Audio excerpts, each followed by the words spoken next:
Good gardening, folks. This is lesson number 3 for some of you. It's lesson number 1 for some of you others.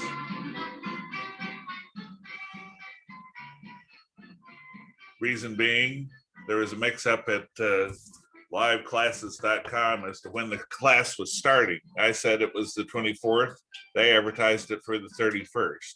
But no worries, if any of you missed the first 2 classes, they were fully recorded and they're at this site for you to see free of charge. Just go to professor-giles.simplesite.com, as you can see at the bottom of the screen. And this class and those and all future classes will be recorded as they happen. So if you're tuning in late, if you're tuning in at a different time, or you missed one entirely for whatever reason, or wish to review, you can go back there and see it. In my initial material, I said these classes would be at the liveclassesonline.com because that's what they told me. However, I was told by another supervisor, no, they don't have that capability yet.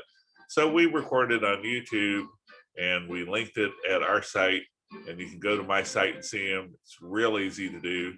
Just go there, look for menu, and then look for recordings and start watching. Okay, any rate, in our previous classes, we first of all talked about the 10 rules of good gardening, which I'm going to review real fast for you here for those who haven't seen it. Rule 1, good gardening starts with good dirt. Rule 2, 99% of all plant problems are related to food. Number 3, know your plant's native environment, where it comes from. Number 4, make sure the pH is correct for your kind of plant. Number 5, most of the plant's life is in the roots, so protect the roots over all other things. Number 6, learn good fertilizers from bad. We'll be talking about that some today. Number 7, learn to build and preserve your soil. Soil is a very important element to gardening. You can put salts into it. You can filter pollutants through it, or you can learn to build it so that it becomes a better and better place to garden every year. Number 8, water to the specific needs of the plant. Cactus does not require the same amount of water as, say, a tropical tree. And there's a lot of variance in between. So you need to know how much water your plant needs and give it what it needs. Number 9, use mulches and ground covers. This protects you from excess weeds and holds in heat in the cold and prevents cold during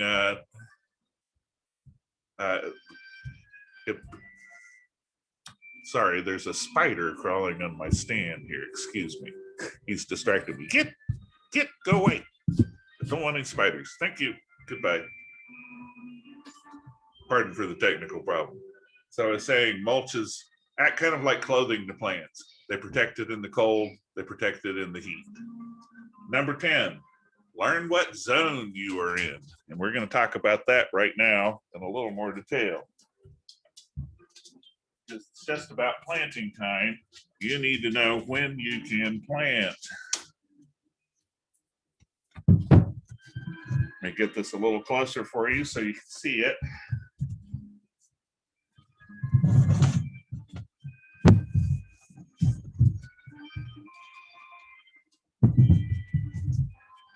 Okay, here's the map of the United States.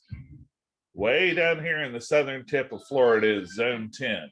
That's purely tropical. There's never a frost there. Also in zone 9, which is the middle part of Florida, the southernmost part of Texas, no frost. So you can plant there at any time. Next zone up is zone 8, the Cotton Belt. The last frost in zone 8 is February 20th, which means you can put in sensitive plants anytime in March or April or May. Above zones is zone 7, which last frost date is March 6th. Above that, zone 6, last frost date is March 20th. Above that is zone 5, April 2nd. Above that, zone 4, which is April 15th. And then way up here in the last zone, zone 3, it is April 29th. Now, the good rule of thumb to think about is don't plant anything sensitive if you're above zone 8 before Mother's Day, because these are average dates. That means sometimes the frost comes later than that. So if you spend a whole bunch of money on plants, you don't want to find out that the average was good for last year, but this year was unusual, so it decided to have a really late frost.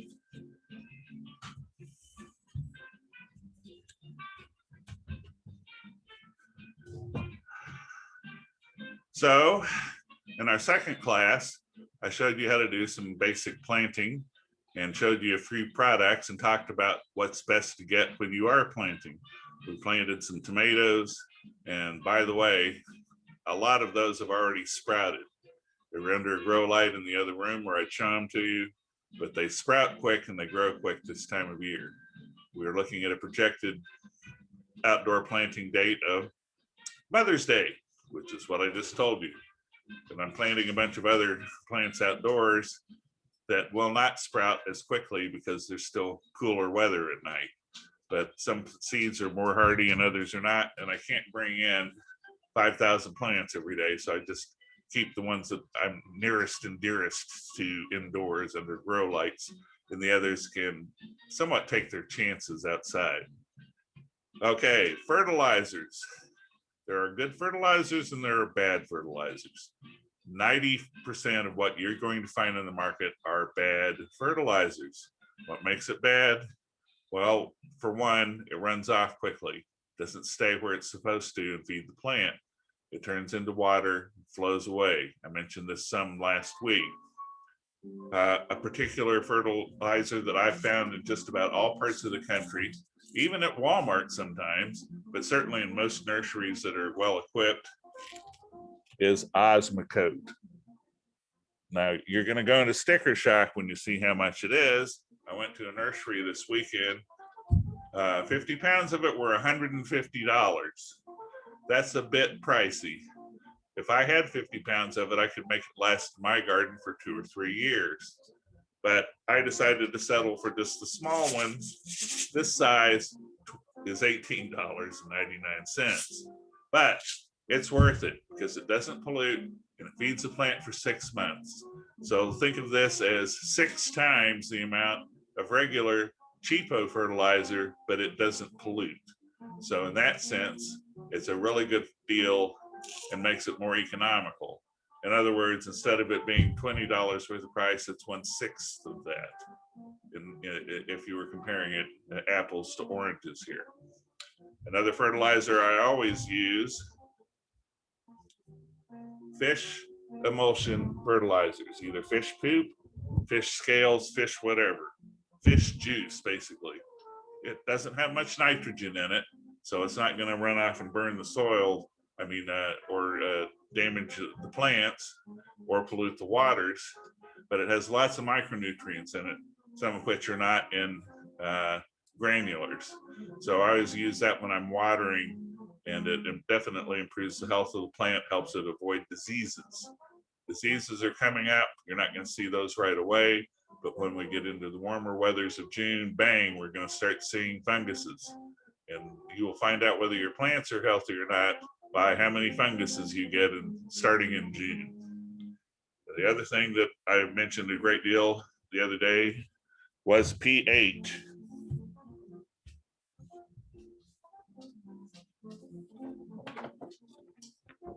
I made you a little chart here showing different kinds of regions and what the pH is. You can see there zone 8 is 8 on the chart is an alkaline region, it's desert. 4 is a forest region, it's acidic. 7 is perfect for your garden. Then we have really extremes like 3, which is incredibly acidic, which is Yellowstone Park. And then extremely alkaline is out there in the barren deserts of Death Valley. And then, of course, there's the chart. Now, what does a pH test kit look like? Well, they have different kinds. You can get litmus tests, or the kind I like come in these little test tubes. You see that little tiny test tube there with little pills in them.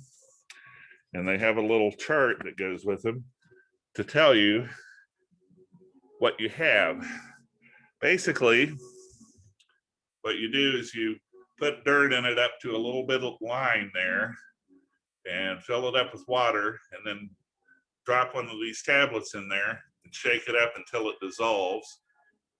Look at the color on the water and look on the chart and see which one it's closest to. If it's kind of brownish, it's very acid. If it's really dark green, it's very alkaline. Neutral is kind of a light green. But usually these, you can buy them in test kits of 3, or you can get multiple test kits and do them for a long time. I'd recommend you do them at the time you prepare your soil. It's a good idea to test your potting soil. And that brings us to the next thing, potting soils. Potting soils are, shall we say, also a wide range of variety, some good, some bad. They just throw every kind of old mulch in there if it's a bad soil, but they all add all kinds of things like worm castings if it's a good one. Last week I did some gardening in here, and I used this one, which is somewhere in the middle. At the nursery, I saw potting soils that were going for $50 for a bag this size.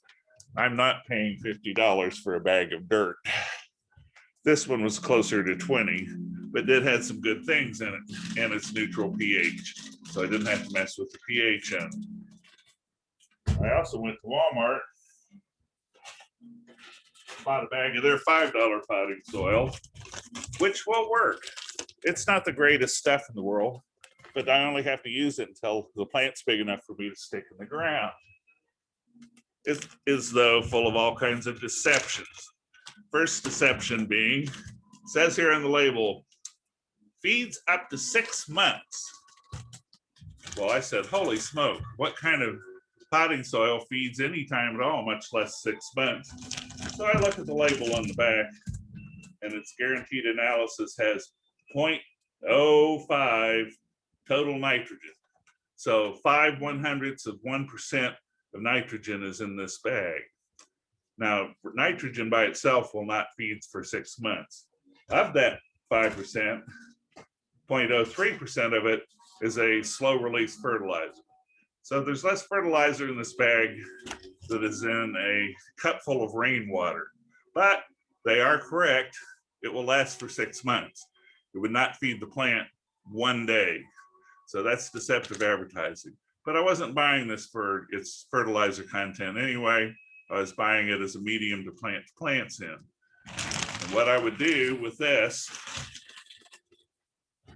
is add a couple of things to it to make it a better product.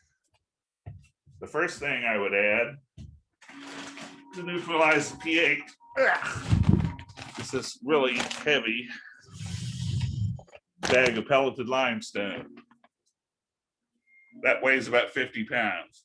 It's cheap though, it's only $8 for that bag. It probably covers 100 square feet of garden or an unlimited number of potted plants. But you can use that to neutralize the pH, take the acid and bring the number up to 7, which if in most instances, potting soils and garden soils tend to be acidic. I wouldn't do that for trees and shrubs. Remember, trees and shrubs like acidic soils. It's soft tissue plants like garden plants and grasses that prefer those that are neutral pH. The other thing I would add to a soil, whether in my garden or while I was potting, is perlite. Perlite is kind of like little tiny styrofoam. Don't know if you can see this stuff in my hand, but it looks like packing peanuts that have been all ground up. What it does is it helps put air into the soil. The roots need air coming from the surface so that they can exchange gases with the air in the atmosphere. They're trying to bring in CO2, they're trying to exode oxygen, and compacting around the roots keeps them from getting water. So by putting perlite in the soil, you're putting little dots of air all over the place so that it's less dense. It helps keep it from condensing too.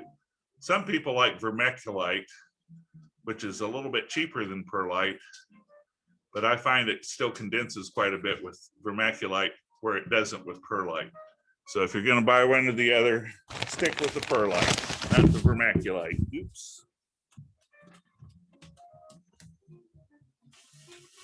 So that covers, again, what to use for potting. You can also use it when tilling in your soil. Don't forget the manure or the compost. We talked about those last week too.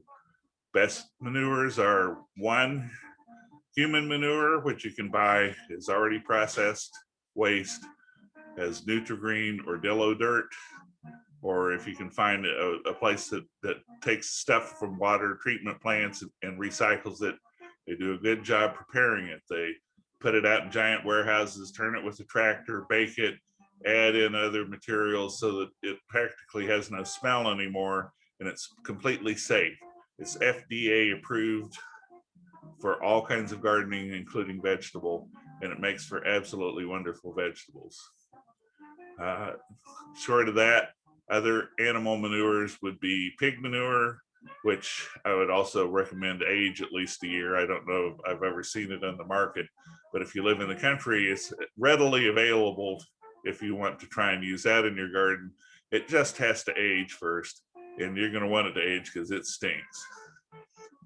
Less smelly, also less effective. Sheep manure must age 2 years, and horse manure must age 3 years. Cow manure is also available, a 2-year aging minimum. And you can age any of those longer, you just can't age them shorter, otherwise they'll burn the plant. Okay, suppose you live in the desert, or you live in a place where there's not a lot of rain, or you're expecting a drought. Another good product to get for your garden is called moisturizer. Moisturizer are little tiny crystal-like things that are basically like Jello.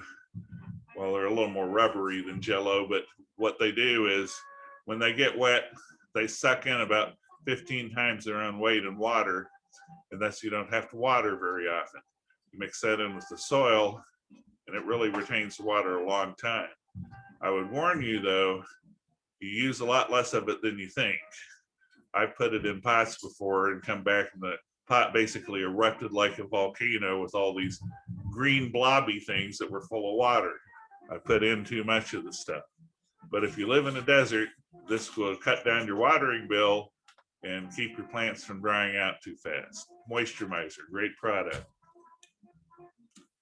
Also at time of planting, we like to use humic acid, also known as compost tea, that helps the germination rate. You can also use that watering it in your garden. I prefer to use it only when I'm using in plants, because by the time it's already up, you don't really need to germinate anymore. I recommend you get a couple of good spray bottles and then mark them as you need them, and then dedicate them to one product. You can also get a big sprayer, but then you need to clean it all the time, or else you'll cross-contaminate your chemicals.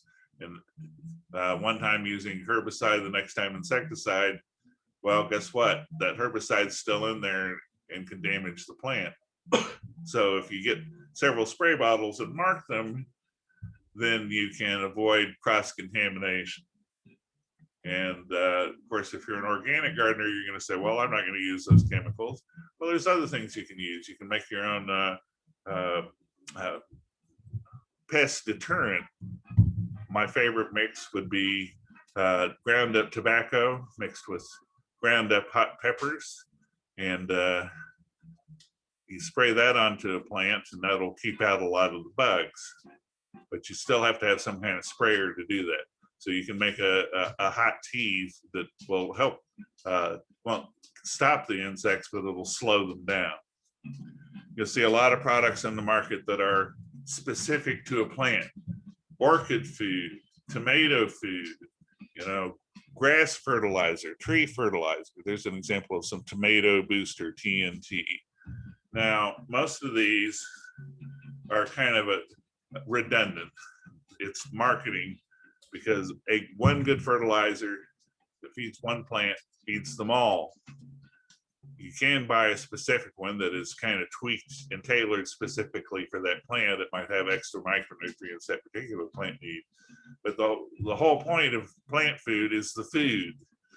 You don't go into a big steak restaurant because you like their side of salad. You go in there because you like the steak. And that's the same thing with food. If you have a good food, that's the main course. And you can tweak it with the micronutrients on the side. Come June, and a lot sooner for you people in the South, is fungus season. Fungus season, well, a fungus to a plant is a disease to a human being or an animal. It basically is something that gets on the plant and is hard to get rid of, in some cases nearly impossible. Because of that, the best way to deal with fungus is to prevent it. And the best way to prevent it is to find out what you're planting. And if it's fungus prone, don't plant it. I talked about Fusarium, and tobacco mosaic, and a couple of the other funguses that affect members of the tobacco family, which include tomatoes, peppers, eggplants, potatoes, pokeweed, and tobacco. All of those can interchange funguses. But even when you don't have any of those plants, many of the other plants in your garden will get a fungus. Funguses happen when nighttime temperatures get 78 degrees and it's wet. Fungus needs three things: slightly acidic conditions, wet temperatures at night, and above 78 degrees. If you have those conditions, it's prime for fungus. And if the plant is weak, it's more susceptible to fungus. So you have to keep them well watered and the soil loose, well drained. I don't recommend watering anytime late in the afternoon, and certainly not at night. All of you lawn growers out there are really bad at that. They don't want your sprinkler systems on in the daytime, so you turn them on at night. Well, you just gave yourself a nice dose of fungus that's going to cost you hundreds of dollars to get rid of. And let me tell you, getting rid of fungus isn't cheap. You want to get rid of it a lawn, you have to switch 2 or 3 different kinds of fungicides in the course of a season. And nobody wants to do that when the bag of fungicide costs $150 a piece. And if you have a large yard, you probably need several bags. So you have to learn to avoid fungus.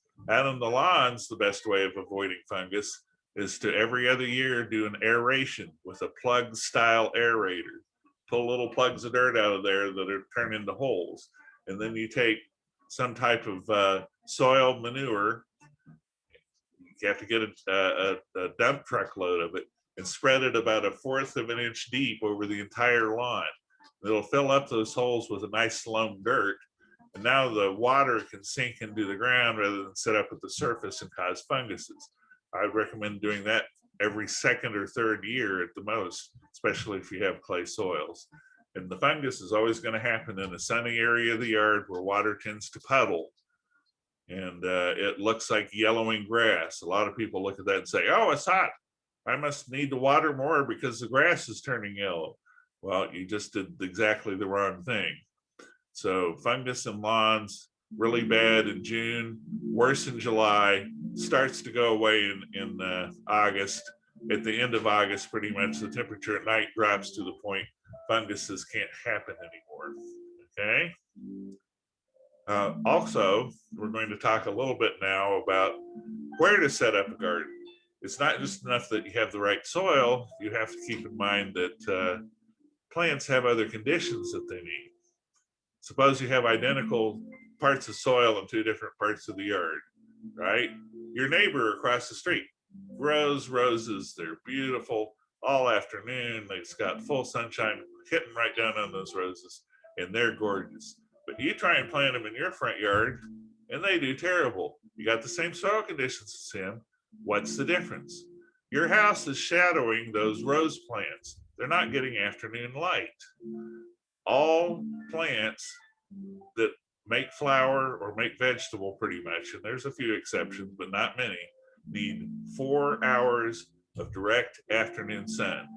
And the direct afternoon sun is defined as any light hitting the ground without filter through trees between 11 in the morning and 5 in the afternoon. So 4 of those hours have to be full sunlight to grow roses, to grow trees, to grow shrubs, to grow vegetables, and to grow most flowers. There are, of course, some flowers that'll grow in shade, but most of those don't even look like flowers. They're just colored leaves and may put out a little tiny bloom for 15 minutes. But for the most part, if you want pretty flowers, you have to have a full sunlight place to grow them. A lot of people spend a lot of time making a mistake of saying, well, I'm just going to plant there anyway. It gets all morning sun. There's at least 4 hours of sunlight there. Well, guess what? Morning sun is not full intensity light.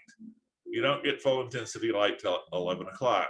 Morning sun's about what winter sun is at midday.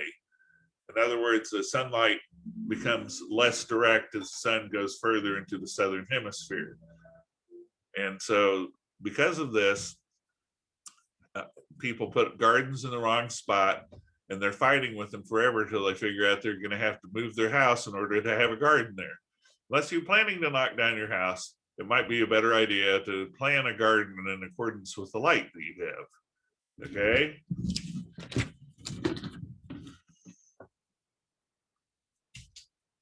Now, some locations have the opposite problem, which is they have all the light they could ever use. If you live out west, there aren't hardly any trees. The sun seems very intense. So we're going to go into that next class a little bit, desert gardening, what you can do with that, and then we'll move on to some other topics. But I thank you very much for coming today. This class will be fully available to you at professor-giles.simplesite.com as soon as we can upload it, which takes a couple or 3 hours to do. We are getting a fiber optic cable put in here, so future classes will be hopefully clearer without as many distortions. Good gardening, folks. Have a good one.